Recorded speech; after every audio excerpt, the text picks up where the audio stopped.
Hello everyone, स्वागत है आप सबका जीएस लॉजिकल पे। मैं आपके सामने लेकर के आ गया हूँ आज 30 जून 2024 के इंपॉर्टेंट करंट अफेयर्स। यहाँ पे वो सभी करंट अफेयर कवर किए जाते हैं जो आपके UPSC, SSC, state PSC, defence, railway, banking किसी भी एग्जाम के लिहाज से इंपॉर्टेंस होल्ड करते हैं। यूपीएससी के प्रीलिम्स और मेंस दोनों के पैटर्न को हम पकड़ के चलते हैं। साथ ही साथ जो आपके वनडे एग्जाम्स होते हैं जहां पे आपके फैक्चुअल एमसीक्यूज आते हैं, वन लाइनर एमसीक्यूज आते हैं, उसको भी हम लोग कवर करने का काम करते हैं। साथ में बहुत ही शानदार एमसीक्यूज की प्रैक्टिस भी करते हैं और बहुत सारी स्टैटिक इंफॉर्मेशन को भी लेकर के चलते हैं। तो चलिए भाई, बिना टाइम वेस्ट किए शुरू करते हैं। आज का पहला इंपॉर्टेंट डे जो हम सेलिब्रेट कर रहे हैं वो है आप सबसे जुड़ा हुआ वर्ल्ड सोशल मीडिया डे। आज की डेट में चाहे पिछली जनरेशन हो चाहे आज की जनरेशन हो, हर एक इंसान की लाइफ कहीं ना कहीं बहुत क्लोजली एसोसिएट हो गई है सोशल मीडिया के साथ। इसी दिन को सेलिब्रेट करते हैं, हम इसी चीज को सेलिब्रेट करने के लिए हम ये दिन मनाते हैं। इसकी कोई भी दोस्तों थीम नहीं रहती है, हर साल कहीं ना कहीं एक ही चीज को सेलिब्रेट करते हैं, वो है कि ग्लोबल कम्युनिकेशन और कनेक्टिविटी में सोशल मीडिया ने कैसे अपना योगदान दिया है। अब सोशल मीडिया के देखिए बहुत सारे फायदे हुए हैं हम लोग की जनरेशन के ऊपर या हम लोग के समाज में, और बहुत सारे नुकसान भी हुए हैं। लेकिन ऑल इन ऑल ऐसा तो हर एक चीज के साथ होता है, pros and cons, plus and minus सभी के सभी चीजों के साथ होता है, वैसे ही आपका सोशल मीडिया के साथ भी है। तो हम इस दिन को इसी वजह से सेलिब्रेट करते हैं। खैर, इसकी शुरुआत आपकी मैशेबल वेबसाइट ने करी थी कब? 30 जून 2010 को। तो ऑलरेडी 14-15 साल हो चुके हम लोग को ये दिन सेलिब्रेट करते हुए। आइए आगे बढ़ते हैं अगले दिन की तरफ। अगला जो इंपॉर्टेंट डे है वो है इंटरनेशनल एस्ट्रॉइड डे। ठीक है, ये भी हम 30 जून को मनाते हैं। यूनाइटेड नेशंस इसको सेलिब्रेट करवाता है कहीं ना कहीं। दिसंबर 2016 में जनरल असेंबली ने जो है इस रेजोल्यूशन को अडॉप्ट किया था कि 30 जून को हम हर साल इंटरनेशनल एस्ट्रॉइड डे मनाएंगे। अब पहली बात तो ये एस्ट्रॉइड वगैरह होती क्या है ये हम आगे देखेंगे, बट उसके पहले आप ये सोचिए कि 30 जून को ही क्यों मनाते हैं। 30 जून को इसलिए मनाते हैं क्योंकि एक एस्ट्रॉइड का एक तरीके से इंपैक्ट हुआ था साइबेरिया में। ठीक है, तुंगुस्का तुंगुस्का इंपैक्ट हुआ और साइबेरिया, ये आपको फोटो में दिख भी रहा होगा, ऐसा लगा कि कोई आग का गोला नीचे आया है और उसने बहुत ज्यादा बड़ा इंपैक्ट क्रिएट किया। बहुत सारे फॉरेस्ट फायर भी इसकी वजह से हुए, बहुत सारे ट्रीज जले इसकी वजह से, काफी ज्यादा नुकसान भी हुआ था। तो कहीं ना कहीं इसी दिन को डिनोट करने के लिए हम बनाते हैं आपका वर्ल्ड एस्ट्रॉइड डे। ये आपका 1908 में हुआ था। ठीक है, ये जो आपका ये एस्ट्रॉइड गिर रहा है, ठीक है, सिंबॉलिक ऑब्वियस सी बात है, उस टाइम की फोटो नहीं है। तो ये 1908 में हुआ था रशिया में। ठीक है, उसी को हम सेलिब्रेट करते हैं रशिया के साइबेरिया साइबेरिया वाले एरिया में। अब बेसिकली देखिए कुछ टर्म्स आते हैं जैसे कि एस्ट्रॉइड, फिर आता है आपका मीटरॉइड, फिर आता है आपका मीटियोर्स, फिर आता है आपका मीटरॉइट, फिर आता है आपका कॉमेट। तो इन सब में कहीं ना कहीं लोगों को बहुत ज्यादा डाउट क्रिएट होता है, कई बार कंफ्यूजन होते हैं कि भैया इसमें बेसिक डिफरेंस क्या है। तो मैं आपको आसान भाषा में बता रहा हूं, उसके बाद आपको कुछ भी सुनने पढ़ने की जरूरत इसके लिए नहीं पड़ेगी। Asteroids are larger chunk of rock और metal that orbit the sun, primarily found in the asteroid belt between the region between Mars and Jupiter. तो बेसिकली एस्ट्रॉइड आपके बड़े एक तरीके से गोले होते हैं या फिर एक चंक होता है रॉक और मेटल का, जो कि सन को ऑर्बिट करता है। जैसे सन को सारे प्लैनेट्स ऑर्बिट करते हैं कहीं ना कहीं, ठीक है, वैसे ही आपका एस्ट्रॉइड्स भी ऑर्बिट करते हैं। लेकिन ये ऐसा नहीं कि पूरे यूनिवर्स में, पूरे सोलर सिस्टम में फैले हुए हैं, ये ज्यादातर आपके मार्स और जुपिटर के बीच में। अर्थ के बाद मार्स आता है, मार्स के बाद आपका जुपिटर आता है, तो मार्स और जुपिटर के जो बीच का एरिया है उसी एरिया में ये ऑर्बिट करते हैं सन के चारों तरफ। ठीक है, सन के चारों तरफ ये मार्स और जुपिटर के बीच में ऑर्बिट करते हैं।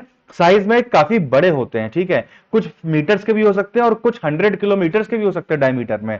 अब समझ रहे हैं बात, कि कुछ मीटर और कुछ 100 डायमीटर, 100 किलोमीटर डायमीटर, तो मतलब काफी ज्यादा वेरिएशन होता है इसमें। मीटरॉइड क्या होता है? ये कंपैरेटिवली स्मॉल होते हैं, हालांकि होते ये भी रॉकी और मेटेलिक ऑब्जेक्ट्स हैं, बट ये आपके किससे? एस्ट्रॉइड से छोटे होते हैं। दूसरा जो डिफरेंस आता है वो ये आता है कि ये आपके जरूरी नहीं है कि मार्स और जुपिटर के बीच वाले एरिया में ही हो, एस्ट्रॉइड बेल्ट में ही हो, ये यूनिवर्स में, सोलर सिस्टम में डिस्ट्रीब्यूटेड हो सकते हैं। बात समझ में आ गई? मीटरॉइड जब अर्थ के एटमॉस्फेयर में घुसता है तो वो मीटियोर बन जाता है, उसको मीटियोर बोलते हैं। ठीक है, मीटरॉइड जब आपका अर्थ के एटमॉस्फेयर में घुसता है तो वो मीटियोर बन जाता है। और फिर ऐसा होता है कि जब अर्थ के एटमॉस्फेयर में घुसता है, बहुत सारे गैसेस के साथ वो रिएक्ट करता है, तो उसमें आग लग जाती है। ठीक है, फ्रिक्शन की वजह से, गैसेस के रिएक्शन की वजह से आग लग जाती है। तो बहुत ही छोटा सा पोर्शन, या कई बार होता है कि बिल्कुल ना के बराबर पोर्शन जमीन तक पहुंचता है। लेकिन अगर कोई पोर्शन जमीन तक पहुंच गया तो उसको हम क्या बोलते हैं? मीटरॉइट बोलते हैं, मीटरॉइट। ठीक है, टीईएस वाला। और ये ईडी वाला, ओआईडी वाला आपका क्या है? जो आपका एक तरीके से सोलर सिस्टम में है और अर्थ पे आता है, ये अर्थ पे आने के बाद मीटियोर बन जाता है, जमीन पे टकराने के बाद आपका मीटरॉइड बन जाता है। ये बात आपको ध्यान रखनी है। कॉमेट आपकी आइसी बॉडीज होती हैं, जो कि एक तरीके से आइस और डस्ट से मिला करके एक बॉडी बनती है और सन के आसपास ये घूमती रहती है। जैसे जैसे सन के पास जाती हैं, सन की गर्मी की वजह से, सन की हीट की वजह से इनकी आइस वेपोराइज हो जाती है। इसी को हम कॉमेट बोलते हैं बेसिकली। ये आपका आसान भाषा में बेसिक सा डिफरेंस है जो आपको ध्यान रखना है। एस्ट्रॉइड, मीटेरॉइड, मीटियोर, मीटेरॉइट और आपका कॉमेट। ठीक है, चलिए भाई अगले इंपॉर्टेंट डे की तरफ चलते हैं। अगला इंपॉर्टेंट डे दोस्तों कौन सा है? International day of parliamentarism. ठीक है, आपको पता है कि पार्लियामेंट्री फॉर्म ऑफ गवर्नमेंट को आज की डेट में दुनिया में सबसे ज्यादा इंपॉर्टेंस दी जाती है। ठीक है, सबसे ज्यादा एक मतलब बाकी फॉर्म ऑफ गवर्नमेंट से अच्छी फॉर्म ऑफ गवर्नमेंट माना जाता है। अब ये होता क्या है, प्रेसिडेंशियल फॉर्म ऑफ गवर्नमेंट क्या होती है, पार्लियामेंट्री क्या होती है, वगैरह वगैरह, ये सब हम लोग कभी और डिस्कस करेंगे, पॉलिटी की क्लासेस में डिस्कस करेंगे हम लोग। लेकिन फिलहाल पार्लियामेंटेरिज्म को मनाने के लिए हम 30 जून का दिन यूनाइटेड नेशंस ने एक तरीके से अलग रखा है, जिस दिन हम इस दिन को सेलिब्रेट करते हैं। ठीक है, अब इसी दिन को हम क्यों मनाते हैं, मतलब 30 जून को हम ये डे क्यों सेलिब्रेट करते हैं? क्योंकि आपका 1889 में आईपीयू फाउंड हुआ था, आईपीयू। अब ये आईपीयू क्या है? Inter parliamentary union. Inter parliamentary union क्या, एक इंटरनेशनल ऑर्गेनाइजेशन है of the various parliaments of the world. 1889 में इसको पेरिस में आपका एक तरीके से क्या किया गया था, स्टैब्लिश किया गया था। किस लिए? ताकि पूरे दुनिया में डेमोक्रेसी को हम एक तरीके से बढ़ावा दे, प्रमोट करें रिप्रेजेंटेटिव डेमोक्रेसी को। ठीक है, जो कि पार्लियामेंट क्या है, पार्लियामेंट एक तरीके की, पार्लियामेंट्री फॉर्म ऑफ गवर्नमेंट एक तरीके की रिप्रेजेंटेटिव डेमोक्रेसी का एक कोनोटेशन है बेसिकली। ठीक है, तो उसी को प्रमोट करने के लिए, वर्ल्ड पीस को प्रमोट करने के लिए पेरिस में इसको स्टैब्लिश किया गया था। इसमें क्या होता है कि अलग अलग दुनिया की पार्लियामेंट से लोग आकर के बैठते हैं, मीटिंग करते हैं, चीजें डिस्कस करते हैं, सस्टेनेबल डेवलपमेंट की बात करते हैं, डेमोक्रेसी को प्रमोट करने की, पीस को प्रमोट करने की बात करते हैं। इनका एक स्लोगन है, फॉर डेमोक्रेसी फॉर एवरीवन। बात समझ में आ गई? It promotes democracy and helps parliament become stronger, younger, gender balanced and more diverse. तो basically parliamentary form of government को और ज्यादा कॉम्प्रिहेंसिव बनाने के लिए, और ज्यादा सुधारने के लिए ही ये दिन सेलिब्रेट किया जाता है। और साथ ही साथ, सॉरी, मतलब इसको और ज्यादा बढ़ावा देने के लिए, पार्लियामेंट को और सुधारने के लिए ही इंटर पार्लियामेंट्री यूनियन को बनाया गया था। और इंटर पार्लियामेंट्री यूनियन के कामों को सेलिब्रेट किया जाता है आपका इंटरनेशनल डे ऑफ पार्लियामेंटेरिज्म वाले दिन। ठीक है, it also defends the human rights of parliamentarians through a dedicated committee made up of MPs from around the world. यानी कि जो पूरे दुनिया की पार्लियामेंट्स हैं, उनमें जो पूरे दुनिया के एमपीज हैं, उनमें से चुने हुए एमपीज से एक कमेटी बनाई जाती है। वो कमेटी क्या करती है? वो पार्लियामेंटेरियंस के, यानी कि मेंबर ऑफ पार्लियामेंट्स के राइट्स की रक्षा करती है, ह्यूमन राइट्स की रक्षा करती है। ठीक है, 1921 में इसका हेडक्वार्टर कहां दोस्तों शिफ्ट हो गया? जेनेवा में शिफ्ट हो गया। ये बात आपको ध्यान रखनी है। बात समझ में आ गई? इंटरनेशनल पार्लियामेंट्री यूनियन समझ में आ गया आपको क्या होता है? अब जिस दिन इसको बनाया गया था, उसी दिन को हम इंटरनेशनल डे ऑफ पार्लियामेंटेरिज्म के रूप में मनाते हैं। ठीक है, और 2018 से इसको शुरू किया गया था। Previous themes have focused on public engagement with parliaments. The United Nations Sustainable Development Goal 16.7 calls for responsive, inclusive, participatory and representative decision making at all levels. अब भैया responsive, inclusive, participatory, representative decision making, इन सबको एक चीज अगर fulfil करती है तो वो है पार्लियामेंट। भैया यहाँ पे रिस्पॉन्स भी देना पड़ता है, अगर अपोजिशन सवाल पूछेगा तो आपको रिस्पॉन्ड करना पड़ेगा। इंक्लूसिव, आपको सबको लेके चलना पड़ेगा, कोई भी बिल सरकार अकेले पास नहीं कर सकती अगर उसकी फुल मेजोरिटी नहीं है। पार्टिसिपेटरी, अलग अलग तरह के लोगों का पार्टिसिपेशन होता है, कोई साउथ से आया है, कोई नॉर्थ से आया है, कोई किसी कम्युनिटी से आया है, कोई किसी रिलीजन से आया है। फिर रिप्रेजेंटेटिव डिसीजन मेकिंग यहाँ पे होती है। ठीक है, इस बार की इसकी दोस्तों थीम क्या है? Parliamentary diplomacy, building bridges for piece and understanding. बात क्लियर हो गई? इतना ध्यान रखना है आपको।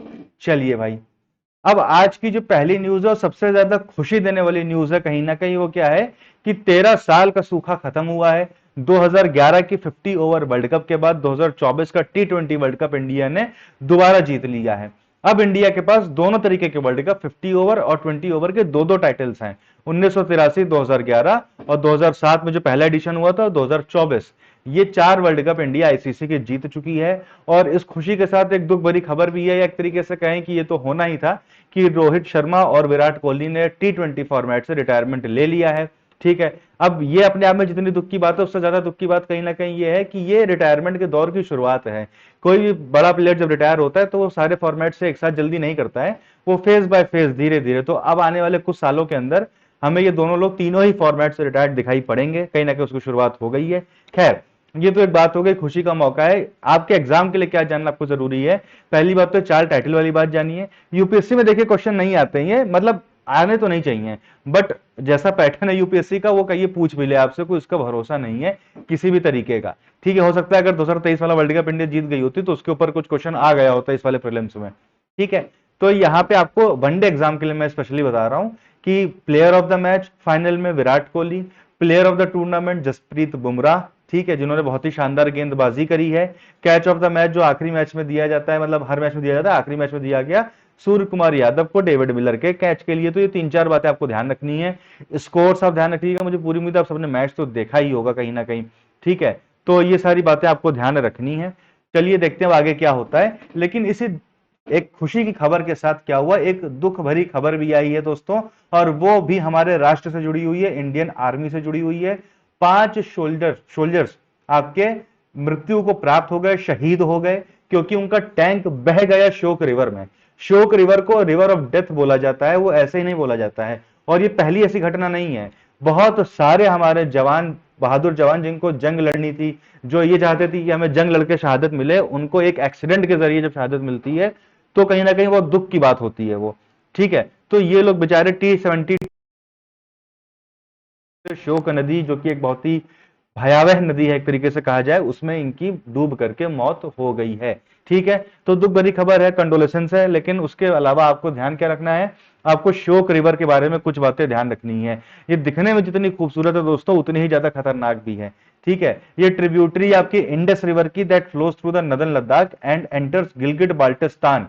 The Shyok river originates at the Remo Glacier, one of the trunks of Siachen Glacier, and flows through the Karakoram Range। तो ये सियाचिन ग्लेशियर है, उसी का पार्ट है दोस्तों आपका रिमो ग्लेशियर। तो अगर यूपीएससी या कोई भी एग्जाम में आपसे पूछा जाए कि श्योक आपकी सियाचिन ग्लेशियर से निकलती है, रिमो ग्लेशियर से निकलती है, दोनों ही बातें सही है। जो भी एक ऑप्शन आपको दिख जाए वो आपको टिक कर देना है। ठीक है, और दोनों अगर दिख जाए तो रिमो ग्लेशियर पे टिक करके आना है। ठीक है, बात समझ में आ गई। फिर काराकोरम को रेंज को पास करते हुए आती है, इंडस में मिल जाती है आकर के नुब्रा रिवर जो है, जिसके ऊपर यूपीएससी एक क्वेश्चन पूछ चुका है, नुब्रा वैली के ऊपर बेसिकली। तो नुब्रा रिवर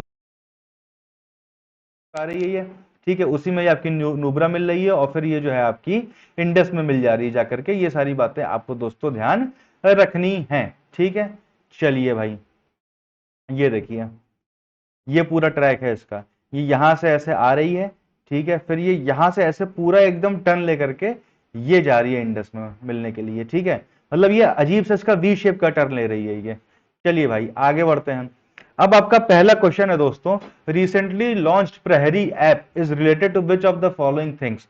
तो आज के द हिंदू में आया है इसके बारे में। ठीक है, प्रहरी ऐप लॉन्च हुआ है, किस चीज से जुड़ा हुआ है, women safety in the railways, drug and substance abuse in school, coal mine allocation, या फिर नन ऑफ द अबव। तो बेसिकली आपका है क्या, NCPCR to felicitate 30 district officials for containing drug abuse among school children. तो NCPCR और NCB ने मिलकर सम्मानित करने की बात करी है, जिन्होंने स्कूल्स के अंदर ड्रग अब्यूज के ऊपर रोक लगाई है अच्छे तरीके से। बात समझ में आ गई है।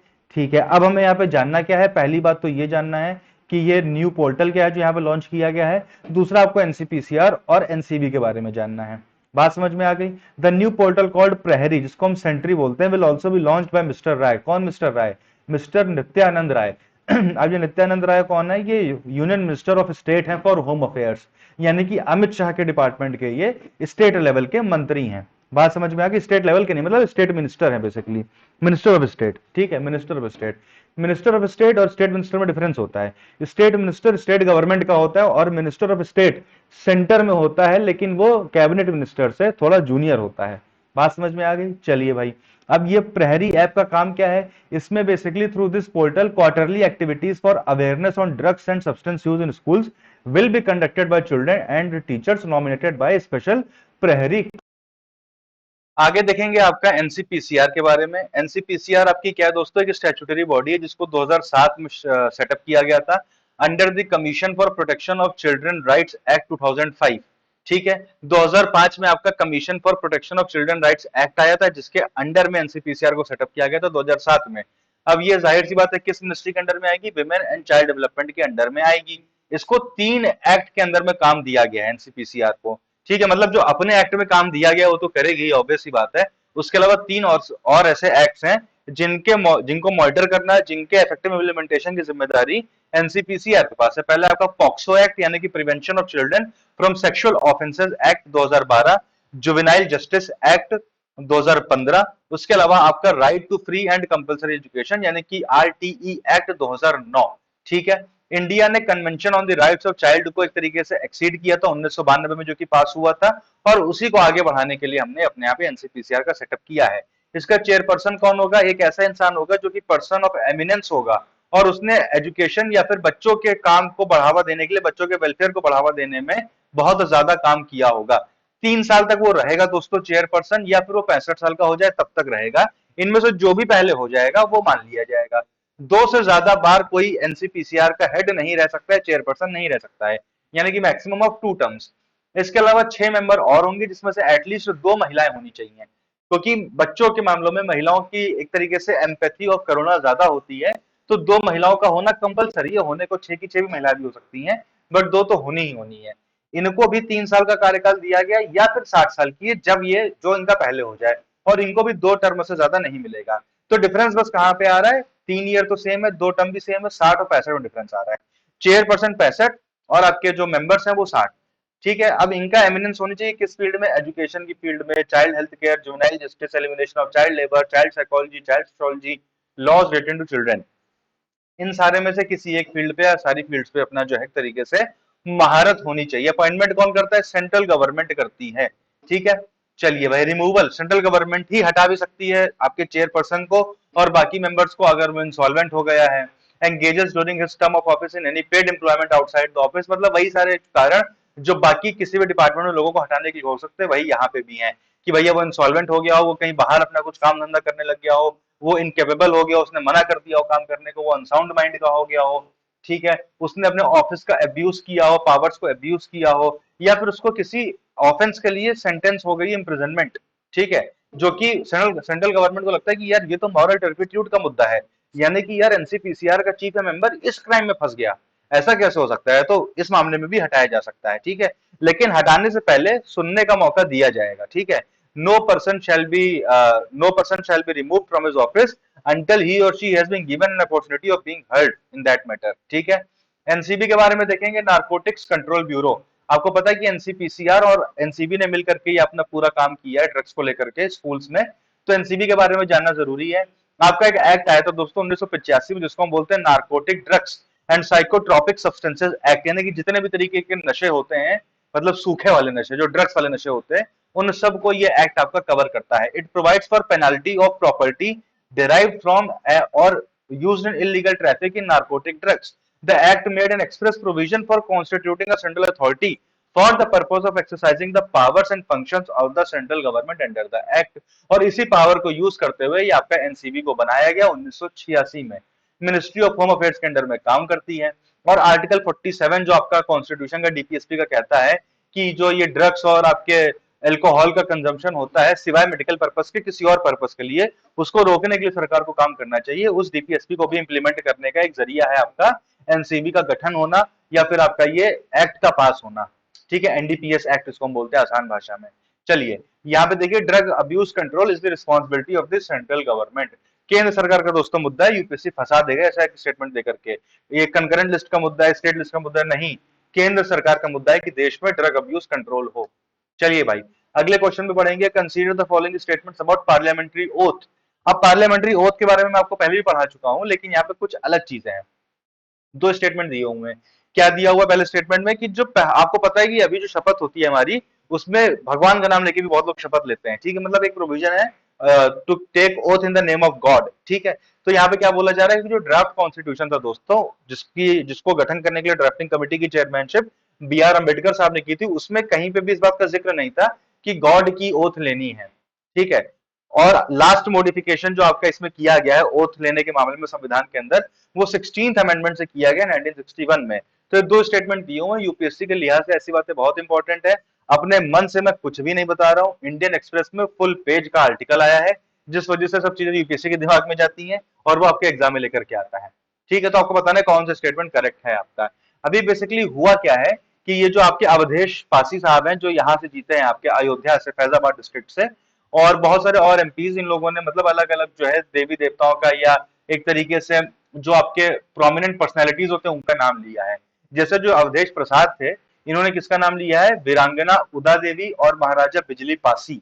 ठीक है, तो इन दोनों के बारे में हमको जानना है। इसके अलावा हम ओथ के बारे में भी जानेंगे कि भैया इनके नाम लेकर के इनकी जय करने का क्या मतलब है। जैसे आपने कुछ दिन पहले देखा होगा, ओवैसी साहब थे जो हैदराबाद के एमपी हैं, उन्होंने जय फिलिस्तीन बोल दिया है आपकी उसमें शपथ में, जिसको लेकर के बहुत विवाद हुआ। बहुत लोग राधे राधे, जय श्री राम, इस तरह जय समाजवाद, इस तरीके के नारे लगाते हैं। और बहुत लोग किसी भी भगवान का नाम ना लेते हुए, किसी भी महापुरुष का नाम ना लेते हुए सिर्फ और सिर्फ संविधान की शपथ लेते हैं। ठीक है, तो आइए देखते हैं सब क्या है पूरा। ठीक है, पार्लियामेंट्री ओथ की बात करें तो थर्ड शेड्यूल में दिया हुआ है, आपको पता ही है।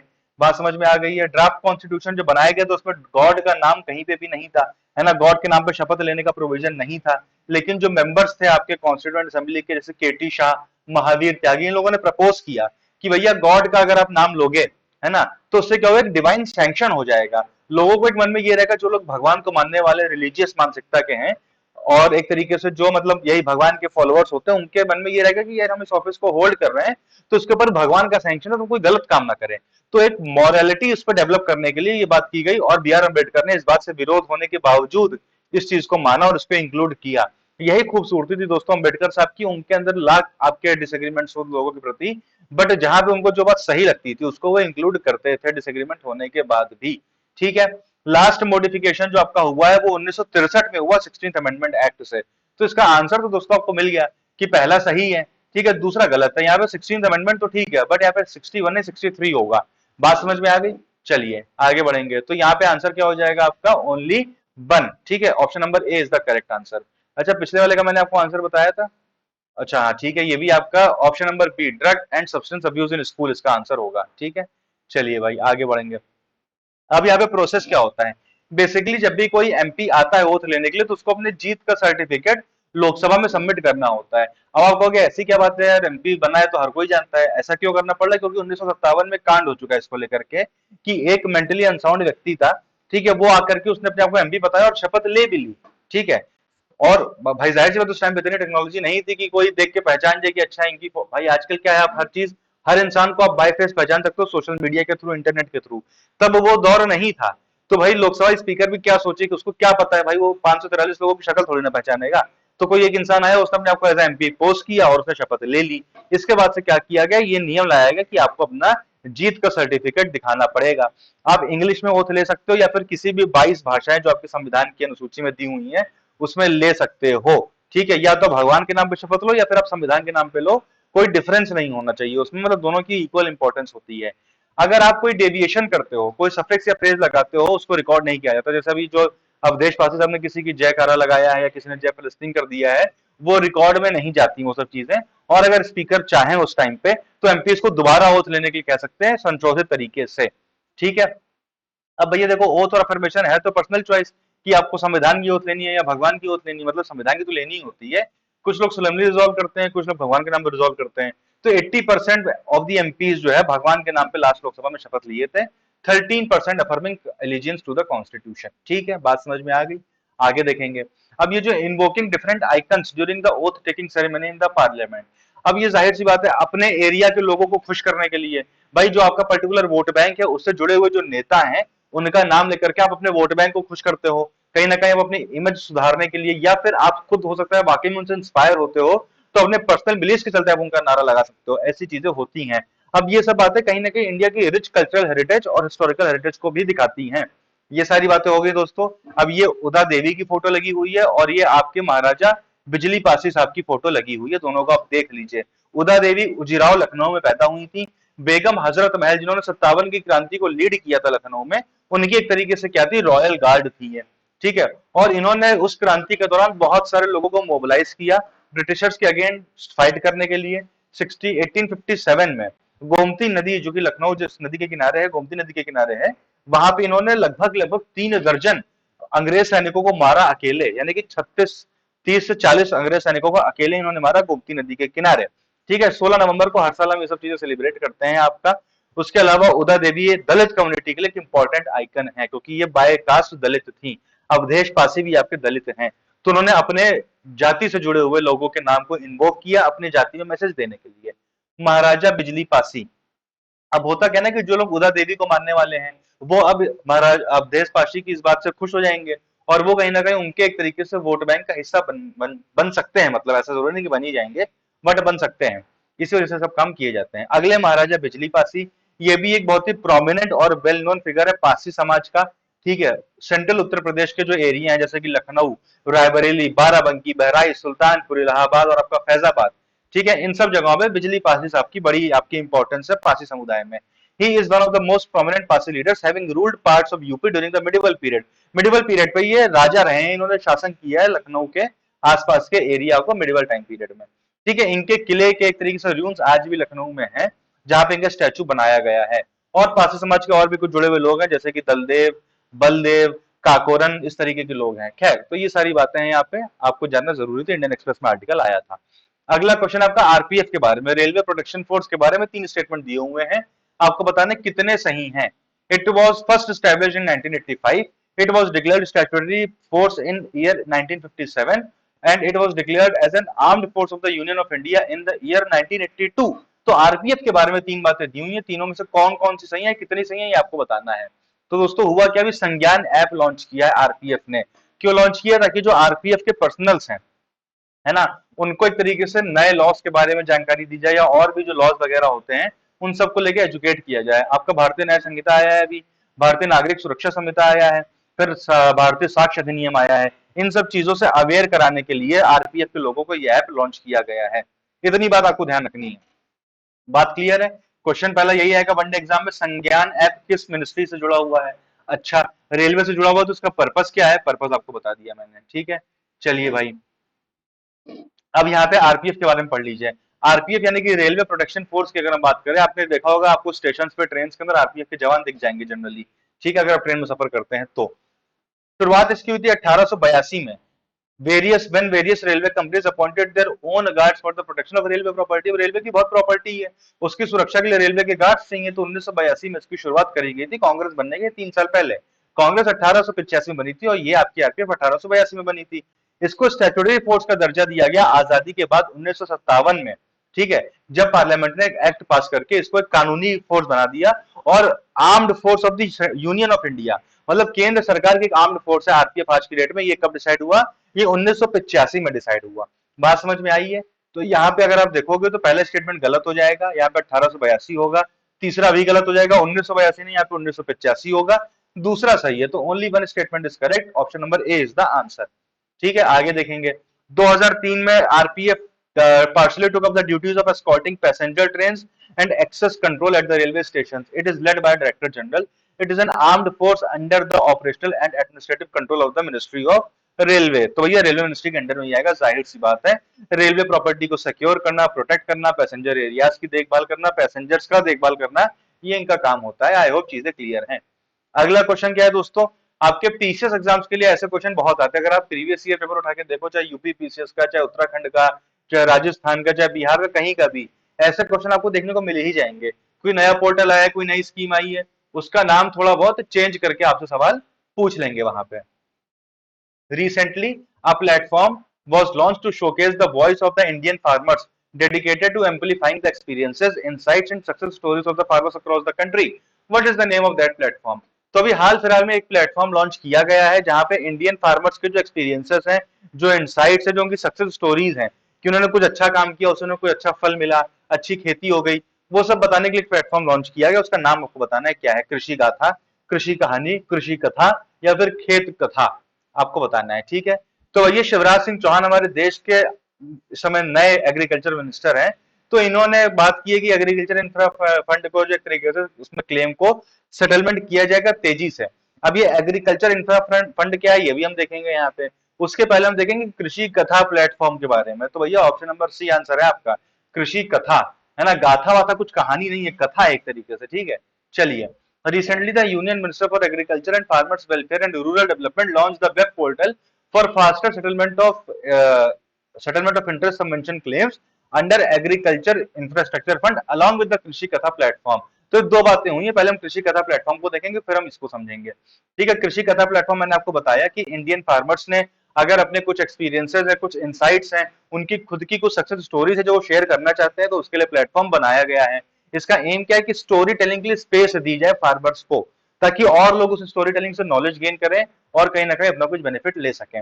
ये पहली बात हो गई। अगला क्या है, एक स्कीम लॉन्च की गई थी दोस्तों 2020 में, क्या, agriculture infrastructure fund scheme.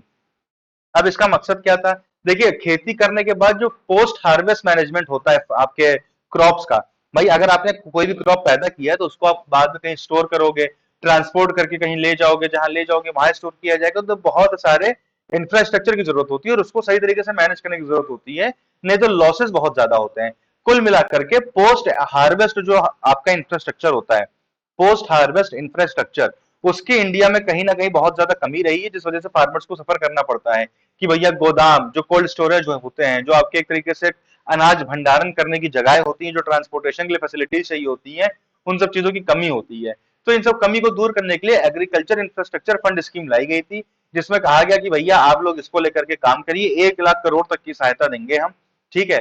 Various bank और फाइनेंशियल इंस्टीट्यूशंस के थ्रू किसानों को सहायता दी जाएगी, और किसान इससे लोन लेकर के, इस 1 लाख करोड़ रुपए से अपना कुछ लोन लेकर के एग्रीकल्चर इंफ्रास्ट्रक्चर बना सकते हैं। और जब वो लोन रीपे करेंगे तो उनको 3% का इंटरेस्ट में फायदा दिया जाएगा, यानी कि जो उनको मान लीजिए 5% इंटरेस्ट देना है फॉर एग्जाम्पल, तो उसमें से 3% जो है केंद्र सरकार देगी इसी फंड के अंडर से, बाकी खाली इतना इंटरेस्ट, 2% इंटरेस्ट मान लीजिए उनको देना होगा, ठीक है। The scheme provides for 3% interest subvention to beneficiaries of the scheme for the loan given by banks up to 2 crore for a maximum period of 7 years besides reimbursement of credit guarantee fee paid by the banks, ठीक है। तो ये सारी facilities हैं यहाँ पे, आपको ध्यान रखना है।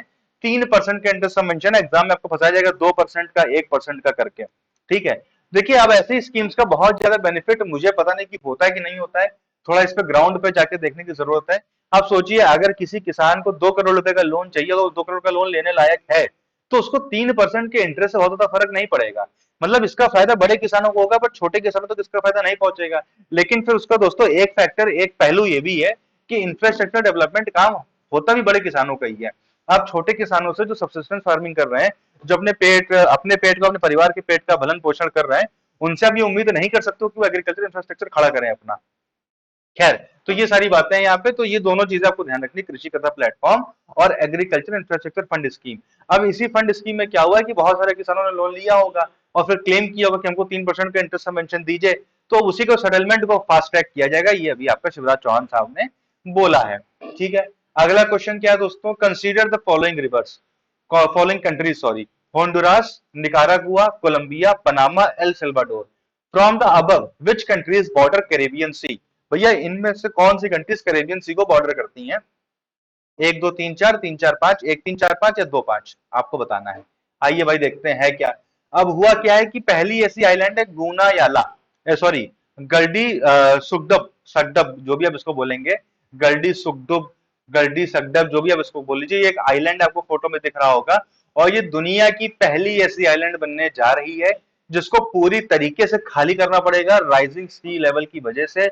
सी लेवल दोस्तों क्यों राइज हो रहा है? क्योंकि हम अपने घरों में एसी चला के बैठते हैं, गाड़ियां चलाते हैं, इंडस्ट्रीज पोल्यूशन करती हैं, हम लोग पोल्यूशन को कंट्रोल नहीं करते हैं, पेड़ काटते जा रहे हैं, पेड़ लगा नहीं रहे हैं, क्लाइमेट चेंज हो रहा है। उस क्लाइमेट चेंज की वजह से ग्लेशियर्स पिघल रहे हैं, ग्लेशियर्स पिघलने की वजह से वो पानी कहाँ जाएगा? समुद्र में जाएगा, सीज में जाएगा, सी लेवल बढ़ेगा, तो जो लो लेवल ऑफ आइलैंड्स हैं या फिर लैंड एरिया है, वो सी के नीचे सबमर्ज हो जाएगा, ठीक है। तो ऐसा होने वाला है कहाँ पे? इस वाले आइलैंड पे, और ये पहला ऐसा आइलैंड बन जाएगा जो कि पूरी तरीके से जिसको रिलोकेट करना पड़ेगा।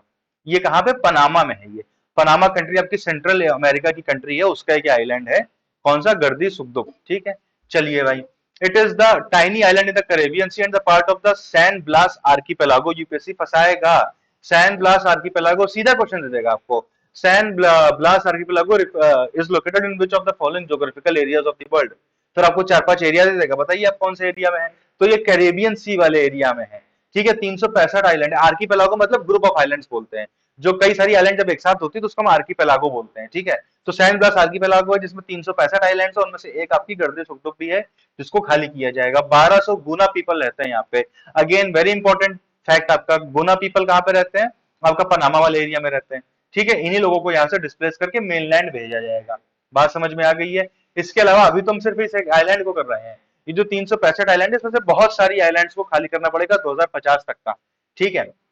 The Latin American nation is set to become the first to evacuate the entire island community due to climate change. Panama कहाँ है? कैरेबियन सी में है। यहाँ पे हर साल 3 से 4 मिलीलीटर पर ईयर सी लेवल बढ़ रहा है।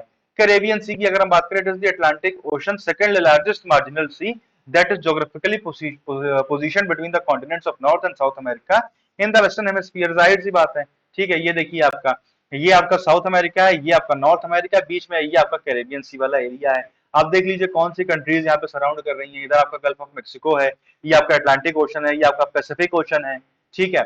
फिर यहाँ पे आप देखिए मेक्सिको है, आपका होंडुरास है, निकारागुआ है, एल सल्वाडोर देखिए यहाँ पे है। ये बॉर्डर कैरेबियन सी से शेयर नहीं कर रही है, ठीक है। फिर आपका पनामा है, कोलंबिया है, वेनेजुला है, ठीक है, हैती है। फिर ये आपका इधर के लेसर एंटिलेस आइलैंड्स हैं बहुत सारे, क्यूबा है, मतलब बहुत सारी चीजें हैं, ठीक है। तो ये भाई सारी बातें कैरेबियन सी के बारे में। लोकेशन देख लीजिए, इसको पॉज करके। ये आपका लीवर्ड आइलैंड, ये सब टर्म यूपीएससी पूछेगा आपसे, ये सब टर्म पूछेगा आपसे, आपको सब याद होने चाहिए मैपिंग के। ये मैप में ऐसे लेकर के नहीं आता, आपके लिए इंपॉर्टेंट है इसलिए लेके आया जाता है। विंडवर्ड आइलैंड्स, लीवर्ड एंटिलीज, ये सब कौन से ओशन में भैया, कौन से सी में है, यही पूछा जाएगा यूपीएससी में। चलिए, तो कैरेबियन सी आपको बता दिया। बॉर्डर कौन करता है? कोलंबिया, पनामा, वेनेजुला, फिर Belize, south Costa Rica, Guatemala, Honduras, Nicaragua, Mexico, Mexico Yucatan peninsula. Yucatan peninsula कौन से देश में है? मेक्सिको में है। ये वाला एरिया जो है युकाटन पेनिनसुला का एरिया है कहीं ना कहीं, ठीक है। चलिए भाई, इसके बाद अगर हम बात करें आपका great Antilles island, Caribbean sea is connected with the gulf of Mexico in the north via Yucatan channel. ये गल्फ ऑफ मेक्सिको है, ये कैरेबियन सी है, ये आपका युकाटन चैनल है, ठीक है। ये आपकी युकाटन पेनिनसुला, ये आपका युकाटन चैनल है। ये सारी बातें ध्यान रखनी है। क्वेश्चन पे अगर हम दोस्तों जाएंगे तो एल सल्वाडोर निकल गया, पांचवा हटा दीजिए, पांच हटा देंगे तो सिर्फ एक ही ऑप्शन बचेगा, 1 2 3 4, यानी कि होंडुरास, निकारागुआ, कोलंबिया, पनामा, ये कंट्री कैरेबियन सी को बॉर्डर करती हैं, ठीक है। अगला क्वेश्चन क्या है? Central electronic limited has been recently granted which of the following status by doctor Jitendra Singh. ठीक है, अब आपको पता है बहुत सारे स्टेटस होते हैं, महारत्ना का, नवरत्ना का, मिनी रत्ना का। मिनी रत्ना में कैटेगरी 1, कैटेगरी 2। अब ये सब होता क्या है, ये मैं आपको एक सेपरेट वीडियो में अलग से बताऊंगा। फिलहाल आपको बताना है कि जो सीईएल है, सेंट्रल इलेक्ट्रॉनिक लिमिटेड कंपनी, इसको कौन सा स्टेटस दिया गया है? नवरत्ना का, महारत्ना का, मिनी रत्ना 1 कैटेगरी का, या मिनी रत्ना 2 कैटेगरी का? तो भैया जो डॉक्टर जितेंद्र सिंह हैं, यूनियन मिनिस्टर हैं, इन्होंने सीईएल को क्या दिया है? सीईएल को इन्होंने दिया है आपका मिनी रत्ना 1 कैटेगरी का स्टेटस, ठीक है, मिनी रत्ना कैटेगरी 1। बात समझ में आ गई है? इन्होंने मतलब ये जो आपकी सेंट्रल इलेक्ट्रॉनिक्स लिमिटेड, इन्होंने बहुत ज्यादा काम किया है, बहुत ज्यादा काम किया आपका डिफेंस को लेकर के, रेलवे को लेकर के, सिक्योरिटी, सर्विलांस। भैया एनर्जी इलेक्ट्रॉनिक्स तो हर जगह चाहिए ना, ठीक है। अब यहाँ पे इन्होंने ये भी कहा कि स्मार्ट बोर्ड प्रोड्यूस करेगा आपका, ये बनाएगा सेंट्रल इलेक्ट्रॉनिक्स लिमिटेड, और वो स्कूल्स में यूज किए जाएंगे स्मार्ट एजुकेशन देने के लिए, ठीक है। इसके बारे में सारे फैक्ट यहाँ पे दिए हुए, 1974 में बनाई गई थी ये, इलेक्ट्रॉनिक्स के फील्ड में काम करने के लिए। एक बार आप पॉज करके 2 मिनट रीड कर लोगे, क्वेश्चन यहाँ से आने की चांसेस बहुत कम है, बट आपको पता होना चाहिए, ठीक है। तो दोस्तों आंसर क्या हो जाएगा? ऑप्शन नंबर सी आपका आंसर हो जाएगा। चलिए भाई, Who among the following has been recently appointed as the head of CBDT? यानी कि central board of direct taxes का रिसेंटली हेड किसको बनाया गया? Ravi Rastogi, Ravi Agarwal, NK Mishra, NK Sharma. तो भैया सीबीडी यानी कि central board of direct taxes के चेयरमैन, जिनकी फोटो आपको दिख रही है, ये है रवि अग्रवाल साहब। वनडे एग्जाम अगेन, ठीक है, रवि अग्रवाल नए चेयरमैन बन गए। Very very very important fact, ठीक है। सीबीडीटी के बारे में देखोगे तो 1963 में एक स्टैट्यूटरी बॉडी बनाई गई थी, functioning under the central board of revenue. The CBDT is the part of department of revenue in the ministry of finance. आपको पता है कि देश में 2 तरीके के टैक्सेस हैं, डायरेक्ट टैक्सेस, एक इनडायरेक्ट टैक्सेस है ना। तो जो डायरेक्ट टैक्सेस हैं उनको वो लेकर के जो भी आपका पूरा नियम धर्म होता है, पूरा आपके तरीके से प्रोसीजर होता है, वो सब सीबीडीटी वाले देखते हैं। बात समझ में आ गई है? हिस्टोरिकल बैकग्राउंड इसका क्या है? The Central Board of Revenue, as the department's apex body charged with the administration of taxes, came into existence as a result of the Central Board of Revenue Act 1924। ठीक है, initially the board was in charge of both direct and indirect taxes. पहले भैया direct और indirect taxes के लिए एक ही body थी, लेकिन काम ज्यादा था भैया डायरेक्ट टैक्सेस और इनडायरेक्ट टैक्सेस दोनों को लेकर के हैंडल करना, उसका काम देखना पूरा बहुत हेक्टिक हो जा रहा था, बहुत एक तरीके से बर्डनसम हो जा रहा था। तो दोनों के काम को डिवाइड कर दिया गया 1964 में, 2 अलग अलग बॉडीज बन गई। क्या? Central board of direct taxes, जो डायरेक्ट टैक्सेस के मुद्दे को देखेगा, और फिर central board of excise and custom, जो कि इनडायरेक्ट टैक्सेस के मुद्दे को देखेगा। ठीक है, बात समझ में आ गई? स्ट्रक्चर देखेंगे तो भैया चेयरपर्सन होता है, 6 मेंबर होते हैं, ठीक है। Chairperson is the coordinating head and each of the members have been assigned a specialized function.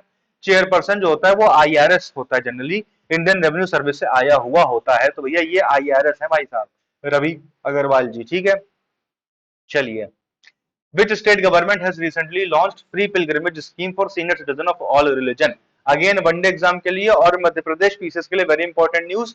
कौन सा स्टेट है जिसने बूढ़े लोगों के लिए, सीनियर सिटीजन के लिए फ्री पिलग्रिमेज स्कीम शुरू करी है कि तीर्थ स्थानों पे आप घूम फिर के आइए और आपका पैसा सरकार देगी।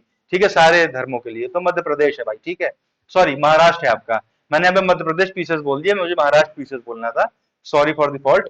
तो यहाँ पे महाराष्ट्र सरकार ने जो है, एकनाथ शिंदे यहाँ के सीएम, उन्होंने ये स्कीम लॉन्च करी है। बात समझ में आ गई है। चलिए भाई, एक दो छोटी न्यूज और है।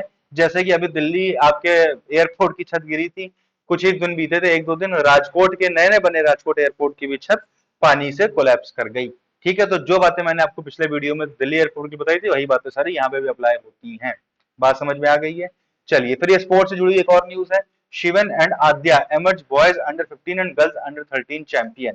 तो शिवेन अग्रवाल जो है, ये बॉयज अंडर 15 के चैंपियन बन गए हैं, और आद्या बुधिया जो है, ये गर्ल्स अंडर 13 की चैंपियन बन गई है। किस चीज में?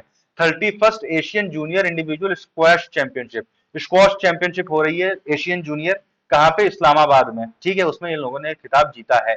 दोनों इंडियंस ही हैं, इस वजह से इंपॉर्टेंट न्यूज है वनडे एग्जाम के लिए खास तौर से। ठीक है, आई होप आपको वीडियो पसंद आया होगा। टेलीग्राम चैनल से आप पीडीएफ को ऑब्टेन कर सकते हैं। पीडीएफ आपके लिए क्यों जरूरी? क्योंकि आपको रिवाइज करना रहता है। ठीक है, जो भी आपका कमेंट फीडबैक हो कमेंट सेक्शन में बताइए, बेझिझक होकर के, पॉजिटिव नेगेटिव हर तरीके का स्वागत है। ठीक है, चैनल को सब्सक्राइब करिए, वीडियो को लाइक करिए। मिलेंगे आप लोगों से अगले वीडियो में, तब तक के लिए धन्यवाद और नमस्कार।